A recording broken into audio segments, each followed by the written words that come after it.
time to pick on Stephen King again with the Tommyknockers. Poor Stephen King. Why do I pick on him so much? Why do his miniseries give me so much joy?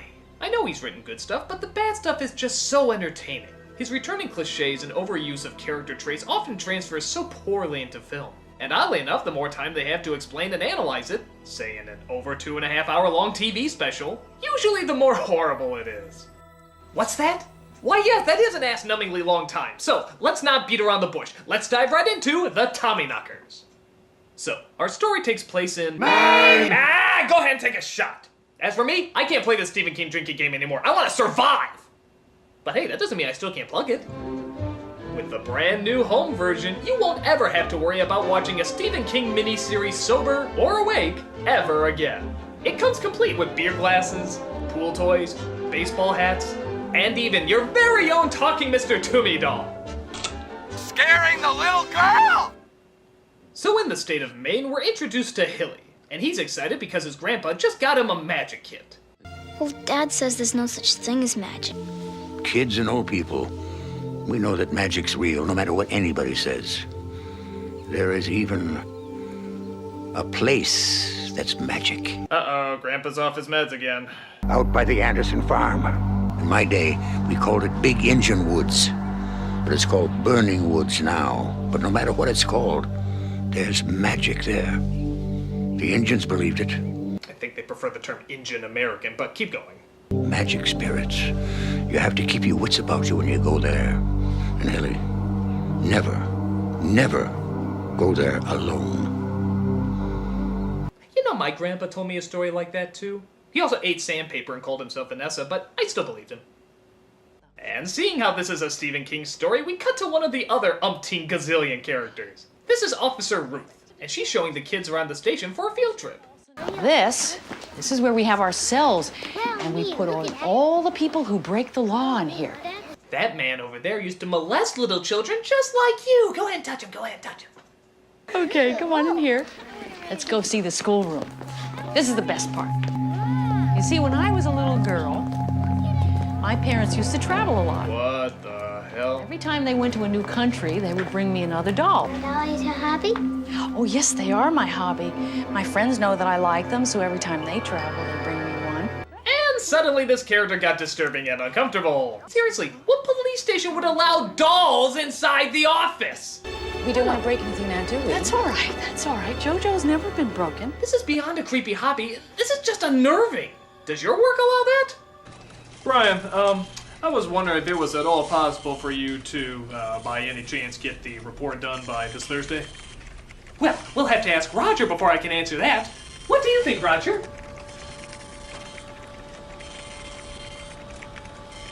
No. Oh, well, I tried.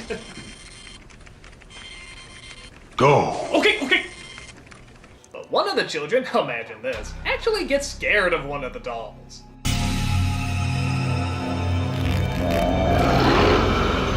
They're bad. I'm scared. And to be fair, that does look more realistic than the Jaws 3 shark. Tell you what, why don't you come back some other time and we'll see them together, okay? All alone. Just you and me. All right. Bye, Davy. What kind of cop is this? Does she not know how creepy this looks? And you wanna know what the weird thing is? The really friggin' out there thing? All throughout the rest of the movie, she's totally normal. She's easygoing, laid back, a nice person. There's nothing odd about her in the least. Oh, except for that one really fucked up thing, but aside from that, nothing. They say normal people are just people you don't know very well. Well then, by God, I don't want to know her very well. We then cut to a steamy post office where you can clearly see a red flag always stays up around here. Honey, I'm sorry. I think I'm gonna have to work late tonight. Oh, Joe, come on.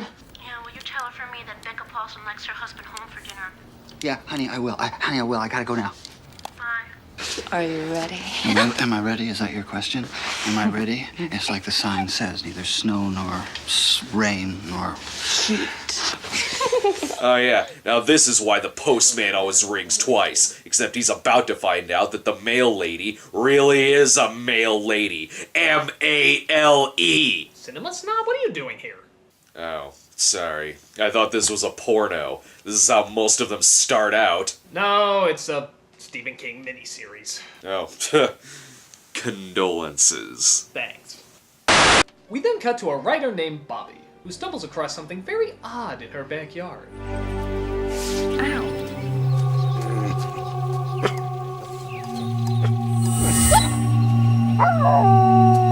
While that's going on, we cut to a poet played by Jimmy Smits, who's an alcoholic. Really? I haven't had a drink in about a year now. Jesus, we got all the callback characters in check. Why don't we just sing the cast that appears in every Stephen King movie? The people live in Maine, of course, there's nowhere else to live. With the writer, the alcoholic too, the adulterer and his whore, some dumb rednecks, a disappointing resolution here in Stephen King's mind. So Smits is upset because he feels his alcoholism is keeping him from writing any new work. And he often talks about it with Bobby, as apparently they used to be an item. But she currently has her own problems. Like how her dog is acting strange after getting zapped by that radioactive muffler.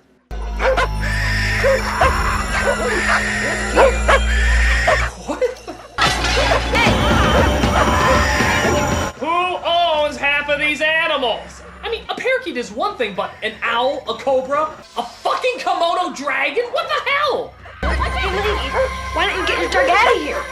Can't a kid just play some ball with his ferocious killer Komodo dragon for just one moment? So Smits gets in front of a crowd and reads to an awaiting public. He reads specifically to the ethnicities of Maine, who seem to take up these 3 seats right here, and the people applaud with delight. However, not everybody is amused. I pay you to read new poetry, not old stuff. When's the last poem you wrote that got published? You're nothing but a drunk, Gardner. Always were, always will be. Of course, he's not gonna take any of that. He's gonna show her that he's not a drunk by... Why don't we add some vodka to that? Getting royally plastered. That'll show her. Should we maybe go upstairs or just give everybody a treat and do it right here on the rug, huh? Come on. I'm going to see to it that you'll never work again, you drunken, contentious, worthless... Oh! Well, this is a new one. A writer who's an alcoholic. I've never heard of such an odd combination. Caramba! Oh no, he's been taking fencing lessons from Burgess Meredith. Help you! Is that all you can say, Mr. Power Man, Mr. Kilowatt?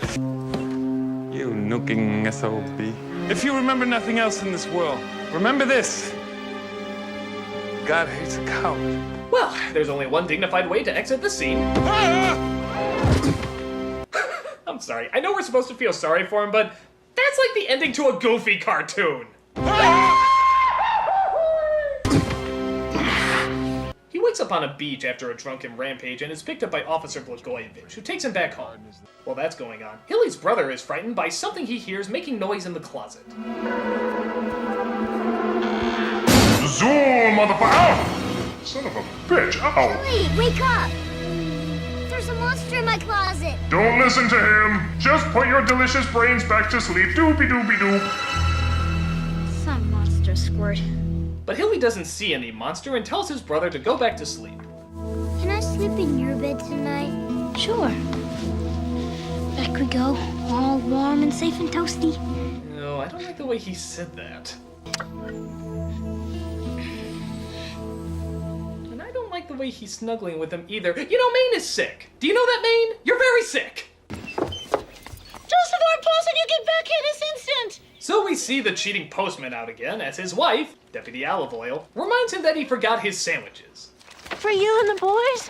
For your fishing trip? Really, this is great. Well, as bad as he is, at least he appreciates the fact that his wife made him sandwiches. Oh my god, he nixed the sandwiches! He nixed the sandwiches, you fucking asshole! Cheating on your wife is one thing, but throwing her sandwiches out the window? You are a bad, bad man! Then hop on in and let's see what we can catch. So while he's getting a good look at her Tommyknockers, Smits meets up with Bobby, who tells him that the strange device she started digging up seems to be making her smarter. Not only does she fix the plumbing in the house, but she also manages to take the water heater apart and fix that too. As I uncover it, it's sending out some kind of transmission. They're turning you into Einstein, huh? I mean, I have no idea how I got the hot water heater to work. I just knew as I was doing it, everything seemed clear as a bell. God, it makes women good at plumbing and machinery? If this thing takes away women's fear of spiders, men are gonna have no use on this planet at all! Let's experience it together. But as you'll see, she's not the only one getting the invention bug. Hilly, Olive Oil, and even the post-ho all seem to be friggin' geniuses now. Which might not be good news for Mr. Adulterer. Do you still love me, Joe? What kind of a dim bulb question is that anyway? No, you crazy. You're I'm sorry, no. No, I'm not. Jeez. Why are you so mean to me? Why is it so mean? Where are you going? How dare you ask me that question? I'm going out now, and I'll be back when I want to. You got it? But Joe! But. See, I never want to hear that word again. I never want to hear but again, because but is what a goat has for brains. And but is for the small-minded people in this small-minded town. And but is what you say when you want to get away from your stupid wife. My God! What is this guy? First the sandwiches, now laughing evilly while he's off to have an affair? Even Darth Vader would be like, Dude, you're a fucking ass. But Olive Oil seems to get some advice from an unlikely source. Listen, Becca, Joe, he's been cheating on you. Okay, Chaz. No. The correct response is the flying fuck! TVs don't talk. No, Becca, it appears that this one does. He's having an affair. You got it. Well, what am I gonna do? Kill him. Kill him. Kill him. Now you might be thinking to yourself, she's taking this way too comfortably well. But let me tell you, when your TV comes to light, there's no point in arguing with it. I know, trust me. Listen, I'll make him an offer he can't refuse. Oh, wait a minute, this cunt cheese is asleep. Hold on. Hey, cunt cheese! We're trying to tell a story here. Pay attention. Don't even think about changing the channel. I got a hitman pointing a gun at you right now. There's no point in calling the cops. I canceled your phone service an hour ago. And it's useless to get up from your chair seeing how I'll kill your mother if you do. But I guess that doesn't matter because I've rigged the house to explode in just a few seconds. Happy Halloween, Sleepy. Don't do that. So as these two continue to dig up the lost city of Tetris, Smits finally realizes maybe it's best to call the police. Guard! They will come here with trucks filled with barbed wire and men with guns, and they'll gag us, Guard. And you know that they would do it.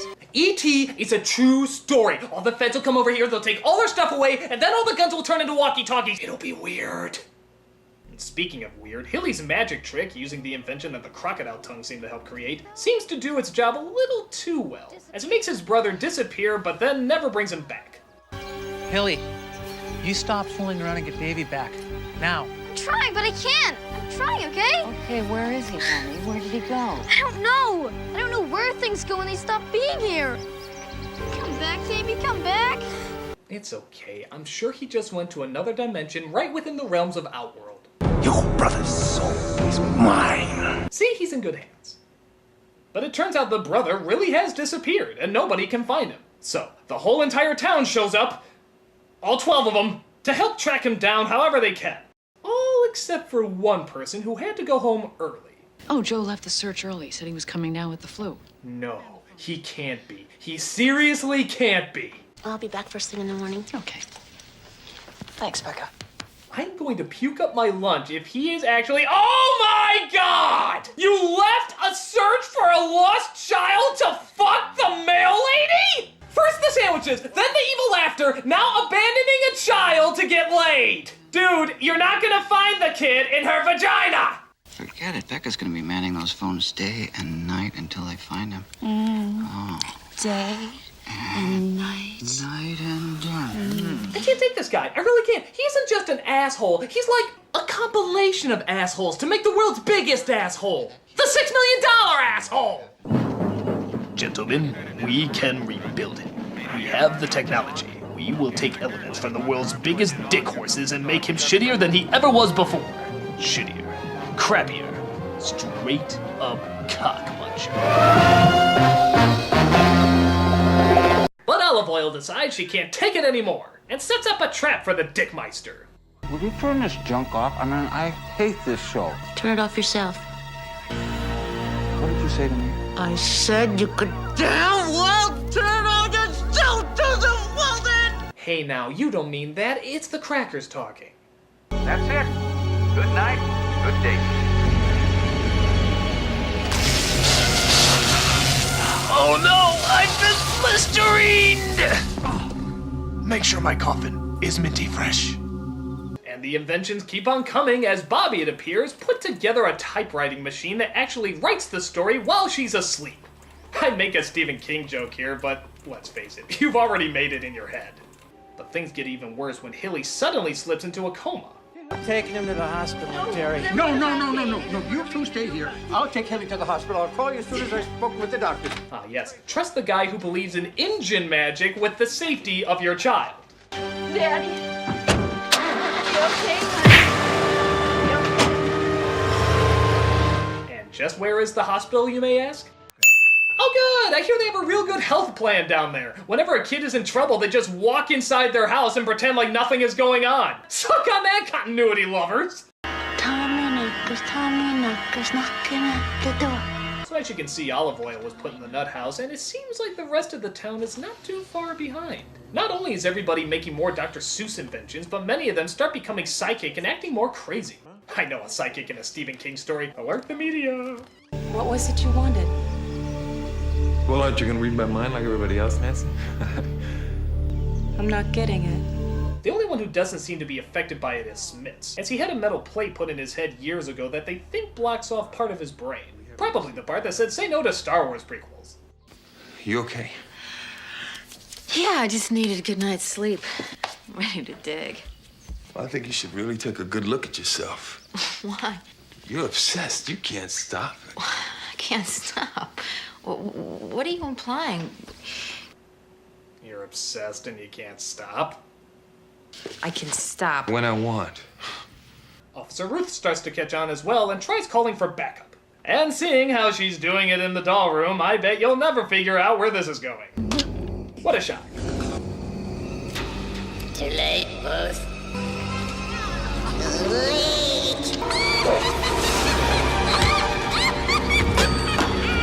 We represent the Homicide Guild! The Homicide Guild!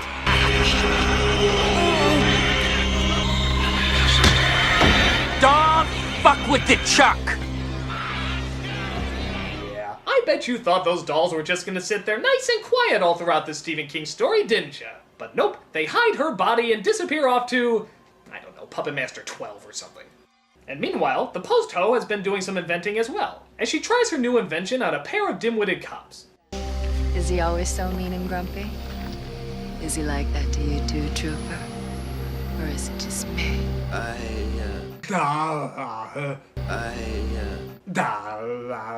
just an officer. I don't use big words in front of pretty ladies. Sound like Randy Newman. Officers, they don't use words in front of ladies. I just wish you'd known better than to come snooping around like this. Hold it right there now. Do as he says, ma'am. You wouldn't stop a lady from putting on a little lipstick, would you? Oh, no, that's true. We do have to let a woman put on her lipstick. It's like Rule 22. Bye-bye, boys. Really? A lipstick death ray? We're actually writing in a lipstick death ray? This is silly even by Stephen King standards. Did they just want a reason to steal the effects from the 1960s Star Trek show? Tell me the scene where she fights Gorn is coming up next. 2 disappearances in 1 week. That's more than coincidence. It just vanished into thin air without a trace. Butch, have you ever heard of the Tommyknockers? Oh, hey! The title of the movie! Just 2 hours in, and we're finally gonna figure out what it is. Let's see. Last night and the night before, Tommyknockers knocking at my door. You said yourself that it was as if they had vanished into thin air. Well, I'll think about it. If anything else occurs to you, give me a call. Well, that explained everything. I'm sure he's gonna rough up Mr. Boogedy and the Leprechaun people to find out their location. Or is this gonna be like every other Stephen King story where he makes up a name for something that already has a name? Like, The Shining is just psychic. It is just an alien. Or Langoliers was... Okay, you can keep that one, but to be fair, we didn't want anything.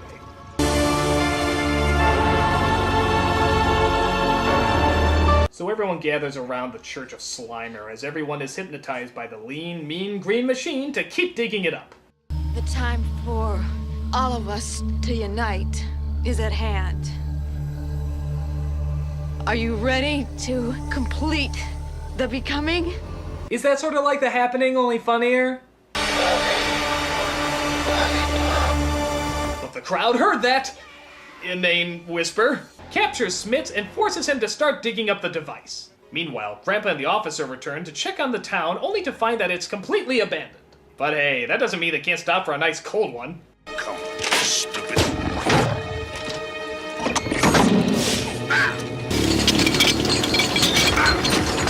They booby-trap the Coke machine. You know, how about like a mine in the road or something like that? I mean, this is goofily abstract. What if military forces aren't thirsty?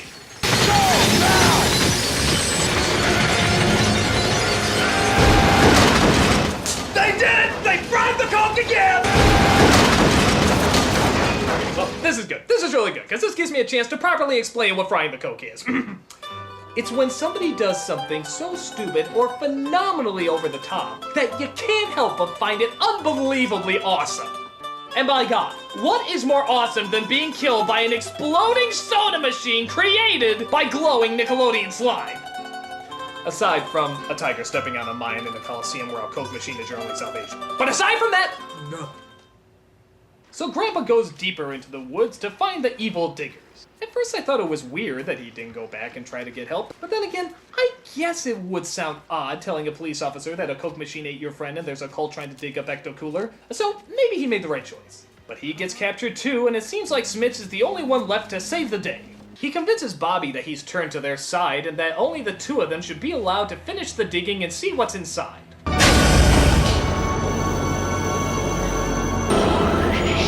And just what is inside the machine? The TARDIS from Doctor Who. No, that'd be somewhat creative. No, it's just aliens. That's it. They crash landed and have been here for years, eating up people so they can repopulate. They've been giving you brain boosters, but all they're doing is fattening you up. It's a cookbook. It's a cookbook. How does eating people help them repopulate? Why is the town only now being hypnotized by them? Why do intelligent life forms always seem to crash their ships? Never explained. They're just aliens. They're just weird. This has all been a lie. But they do find some of the missing people, including Hilly's brother. Drop your head. Hold on to me. You okay? Worst magic trick ever. So it's kind of confusing, but I guess Smits throws the Toys R Us alien off the wheel and takes control of the ship with his mind. A bunch of the aliens try to stop him, which is weird. Why didn't they stop him when he first came in? But Smits manages to get the ship up and oh god, that looks silly. And blows it to hell with him inside.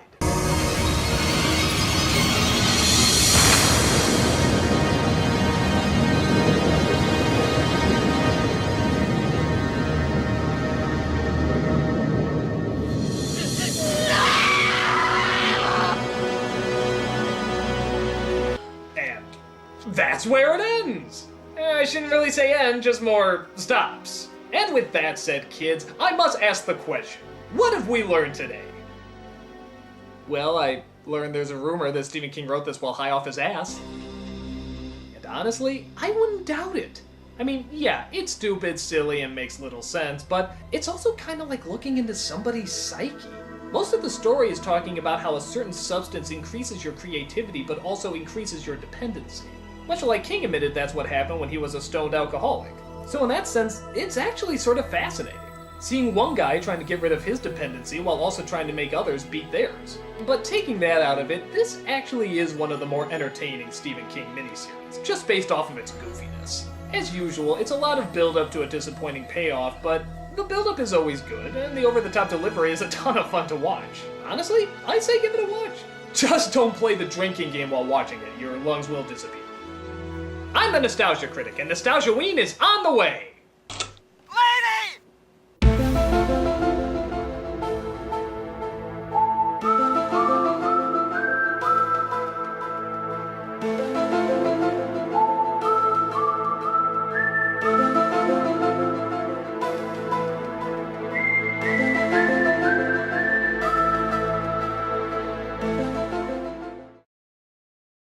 All warm and safe and toasty.